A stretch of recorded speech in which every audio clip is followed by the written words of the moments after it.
ചേമ്പും ചക്കക്കുരും കൊണ്ട് നല്ലൊരു അടിപൊളി കറിയാണ് ഇവിടെ ഉണ്ടാക്കിയിരിക്കുന്നത്. കഞ്ഞി കുടിക്കാനായാലും ചോറ് കഴിക്കാനായാലും നല്ല സൂപ്പർ കറിയാണ്. എല്ലാവരും ഇങ്ങനെ തയ്യാറാക്കി നോക്കണം. നമ്മളെ വീട്ടിലുള്ള സാധനങ്ങൾ മതി, സ്പെഷ്യലായിട്ട് ഒന്നും ചേർത്തിട്ടില്ല. അപ്പോഴെല്ലാവരും ആ ചാനലൊന്ന് സബ്സ്ക്രൈബ് ചെയ്യണം പ്ലീസ്. ചക്കക്കുരുവും ചേമ്പും കൂടെ ഇട്ട് കറി വെച്ചിട്ടുണ്ടോ, നല്ലൊരു അടിപൊളി കറി തയ്യാറാക്കാം.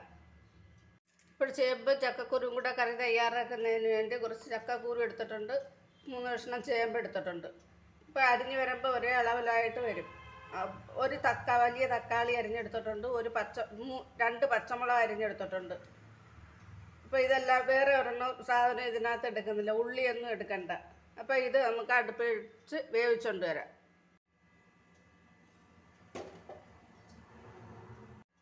ഇതിലേക്ക് ആവശ്യത്തിന് ഉപ്പിട്ട് കൊടുക്കാം. ഇതിലേക്ക് ഒരു 2 കറിവേപ്പില ഇട്ട് കൊടുക്കാം. ഇപ്പോഴേ അരപ്പ് തയ്യാറാക്കുന്നതിലേക്ക് 1/4 ടീസ്പൂൺ മഞ്ഞൾപ്പൊടി,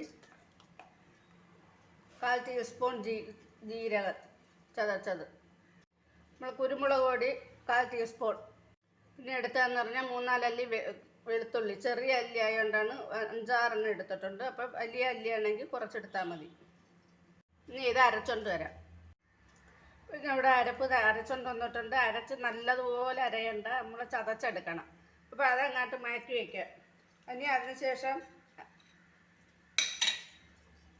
കടുക് വറുക്കാനായിട്ട് ഉള്ളി, ഇഞ്ചി, പച്ചമുളക് പഴുത്തതാണ് ഞാൻ ഇവിടെ എടുത്തിരിക്കുന്നത്. മറ്റേ മുളകില്ല. അപ്പം ഞാൻ മിക്കതിന് ഈ പച്ചമുളക് പഴുത്തത് തന്നെ കടുക് വറുക്കാൻ എടുക്കുന്നത്. അപ്പോൾ 2 കറിവേപ്പില എടുത്തിട്ടുണ്ട്. ഇനി നമുക്ക് അരപ്പ് ചേർക്കാം അതിലേക്ക്. അപ്പോൾ അരപ്പ് ചേർക്കുന്നതിന് മുമ്പായിട്ട് നമ്മൾ ഈ ചക്കക്കുരുവൊക്കെ നല്ലപോലെ വെന്തെന്ന് ഉറപ്പ് വരുത്തണം. അങ്ങനെ ഞാനിതിലൊന്ന് കുത്തി നോക്കി, ചേമ്പ് നല്ലപോലെ വെന്തിട്ടുണ്ട്, വെണ്ണ പോലെ എന്നൊക്കെ പറയില്ലേ, അതുപോലെ വെന്തിട്ടുണ്ട്. അപ്പോൾ ചക്കക്കുരു അതുപോലെ വേവണം. ഇപ്പോൾ ചക്കക്കുരു വെന്തിട്ടുണ്ട്. ഇപ്പോൾ നമുക്ക് ഈ അരപ്പിട്ട് കൊടുക്കാം. ഞാൻ നേരത്തെ വെച്ചപ്പോൾ തന്നെ നിങ്ങൾക്ക് കണ്ടതാണ്, ഇത് ഇട്ടിട്ടുണ്ട്, ഉപ്പിട്ടിട്ടുണ്ട്.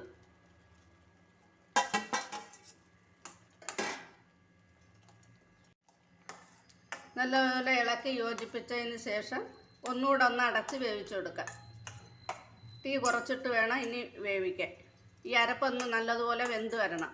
അപ്പോഴത്തേക്ക് നമുക്ക് കടുക് താളിക്കാനുള്ള ഇതും കൂടെ ഒരുക്കാം.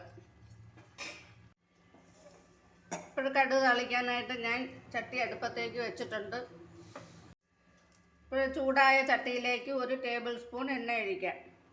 സൺഫ്ലവർ ഓയിലോ വെജിറ്റബിൾ ഓയിലോ വെളിച്ചെണ്ണയോ ഏത് ഓയിൽ വേണമെങ്കിലും ഒഴിക്കാം. ഇപ്പോൾ ചൂടായ എണ്ണയിലേക്ക് കടുക് ഇട്ട് കൊടുക്കാം. കടുക് പൊട്ടി തീരുമ്പോഴത്തേക്ക് ഇഞ്ചി ഇട്ട് കൊടുക്കാം.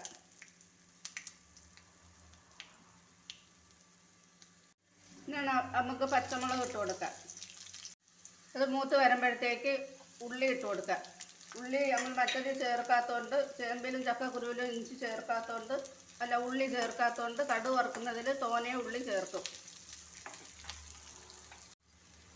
ഇനി ഇതിലേക്ക് കറിവേപ്പിലയും കൂടെ ഇട്ട് ഇളക്കി മൂപ്പിച്ചെടുക്കാം.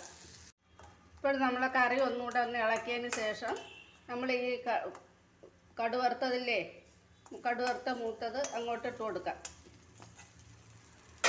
ഇനി ഇത് അടുപ്പിൽ നിന്ന് മാറ്റാം. നല്ല അടിപൊളി കറിയാണ്.